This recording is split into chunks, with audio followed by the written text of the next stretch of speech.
ಹಾಗಾದ್ರೆ ತಾವು ನರೇಂದ್ರ ಮೋದಿ ಅವರು ಅಥವಾ ಕೇಂದ್ರ ಸರ್ಕಾರ ತರ್ತಾ ಇರುವಂತ ಬಿಲ್ಗೆ ತಮ್ಮ ಸಂಪೂರ್ಣ ಒಪ್ಪಿಗೆ ಇದೆ? ನಾನು ಹೇಳುವುದೇ ಇಲ್ಲ, ನಾನು ಆ ಬಿಲ್ಗೆ ಈಗಲೂ ವಿರೋಧ. ಅದೇ ನಾನು ಹೇಳುದು, ನಿಮಗೆ ಅರ್ಥ ಮಾಡ್ಲಿಕ್ಕೆ ಬಹಳ ಕಷ್ಟ ಆಗ್ತದೆ. ಇಲ್ಲಿ ಮುಸಲ್ಮಾನರು ಮಾಡಿದ್ದಾರೆ, ನಾನು ಯಾಕೆ ವಿರೋಧ ಮಾಡ್ತಾ ಇದ್ದೀನಿ ಅಂತ ಹೇಳಿದ್ರೆ, ನಾನು ಒಂದು ವೇಳೆ ಇದಕ್ಕೆ ವಿರೋಧ ಮಾಡದೇ ಇದ್ರೆ ಇಲ್ಲಿಂದ ನಾನು ಮನೆಗೆ ಹೋಗ್ಲಿಕ್ಕಿಲ್ಲ, ಇಲ್ಲಿಂದ ನಾನು ಮನೆಗೆ ಹೋಗ್ಲಿಕ್ಕಿಲ್ಲ, ಗೊತ್ತಾಯ್ತಾ? ನಾಳೆ ನಾನು ಸಮಾಜಕ್ಕೆ ಮುಖ ತೋರಿಸ್ಲಿಕ್ಕಿಲ್ಲ. ನನ್ನ ಸಮಾಜ ನನ್ನನ್ನು ಬಿಡುವುದಿಲ್ಲ. ನನ್ನ ಸಮಾಜ 1000 ಕೋಟಿಯನ್ನು ತಿಂದು ಮುಸಲ್ಮಾನರಿಗೆ ಮೋಸ ಮಾಡಿದ್ರು ಪರವಾಗಿಲ್ಲ, ಬಿಜೆಪಿಯವರು ನಿನಗೆ ಉಪಕಾರ ಮಾಡಿದ್ರೆ ಅದರ ಮಾತು ನಿನ್ನ ನಾಲಿಗೆಯಲ್ಲಿ ಬರಬಾರ್ದು.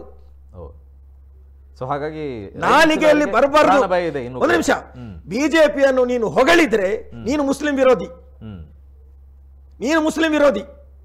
ಬಿಜೆಪಿ ಮಾಡಿದ ಒಳ್ಳೆಯದನ್ನು ನೀನು ಹೇಳುವಾಗಿಲ್ಲ, ಹೇಳಿದರೆ ನಿನ್ನ ಕೈಕಾಲು ತುಂಡು ಮಾಡಿ ಹಾಕ್ತೇನೆ. ಹೀಗೆ ಇರಬೇಕಾದ್ರೆ ನನಗೆ ನನ್ನ ತಾಯಿ, ಮಗ ನೀನು ಹೋಗಬೇಡ, ಒಳ್ಳೆ ಮಾತು ಸತ್ಯ ನೀನು ಹೇಳ್ತಿ ಮಗ, ಇವತ್ತಿನ ಕಾಲದಲ್ಲಿ ಅದಿಲ್ಲ, ನಿನ್ನನ್ನು ಕೊಚ್ಚಿಕೊಂದ್ರೆ ನನಗೆ ನನ್ನ ಮಗ ಹೋಗ್ತಾನೆ, ನನ್ನ 2 ಮಕ್ಕಳು ಹೇಳ್ತಾರೆ ಅಪ್ಪ ನಿನ್ನನ್ನು ಕೊಚ್ಚಿಕೊಂದ್ರೆ ನನಗೆ ಅಪ್ಪ ಇಲ್ಲದೆ ಆಗ್ತಾರೆ, ಅದರಿಂದ ಸತ್ಯ ಇದ್ರೂ ನೀನು ಮಾತಾಡಬೇಡ. ಹಾಗಾದ್ರೆ ಪ್ರಾಣಭಯ ಇದೆ, ಖಂಡಿತವಾಗಿದೆಯಲ್ಲ. ಯಾಕಂತ ಹೇಳಿದ್ರೆ ಆ ಕೊಚ್ಚಿ ಕೊಲ್ಲುವ ಹೊತ್ತಲ್ಲಿ ಆದಂತ ಭಯಾನಕತೆ ಈಗಲೂ ನನ್ನ ಕಣ್ಣ ಮುಂದೆ ಇದೆ, ಕಣ್ಣ ಮುಂದೆ ಇದೆ. ಇಷ್ಟು ಪ್ರಾಣಭಯ ಇದ್ರೂ ಕೂಡ ಮತ್ತೂ ಕೂಡ ಯಾಕೆ ಸರ್ ಇದೇ ರಾಜಕೀಯ, ಇದೇ ಬಿಜೆಪಿ? ನಾನು ಹೇಳುದು ನೋಡಿ, ಇಷ್ಟು ಇದ್ರೂ ಬಿಜೆಪಿಯಲ್ಲಿ ಇದ್ದು ಕೂಡ ನಾನು ಇದು ವಿರೋಧಿಸಿದೆಲ್ಲ. ಬಿಜೆಪಿಯಲ್ಲಿ ಇದ್ದುವೆ ಕೇಂದ್ರದಲ್ಲಿ ತರುವಂತ ವಕ್ಫ್ ಬಿಲ್ ಅನ್ನು ನಾನು ವಿರೋಧಿಸಿದ್ದೇನೆ. ನಾನು ಏನು ಹೇಳಿದ್ದೇನೆ, ಮುಸಲ್ಮಾನರು ತಿಂದಿದ್ದಾರಲ್ಲ ಅವರಿಂದ ಉಳಿಸಿಕೊಡುವುದು ಅಲ್ಲಾಹನ ತೀರ್ಮಾನ ಆಗಿದ್ರೆ ಏನು ಮಾಡ್ತೇನೆ ಅಂತ ನಾನು ಕೇಳಿದ್ದೇನೆ. ನಂಬರ್ 1.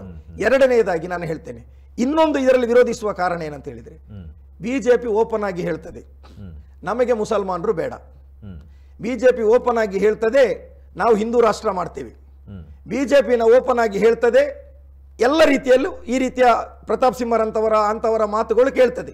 ಹೀಗೆಲ್ಲ ಹೇಳಿದಂತ ಬಿಜೆಪಿ ನಿಮ್ಮ ಆಸ್ತಿಯನ್ನು ನಾವು ಮರಳಿ ತರುತ್ತೇವೆ ಅಂತ ಹೇಳಿದಾಗ ಅವರನ್ನು ಈ ಮುಸಲ್ಮಾನರು ನಂಬುವ ಸ್ಥಿತಿಯಲ್ಲಿ ಇದ್ದಾರಾ?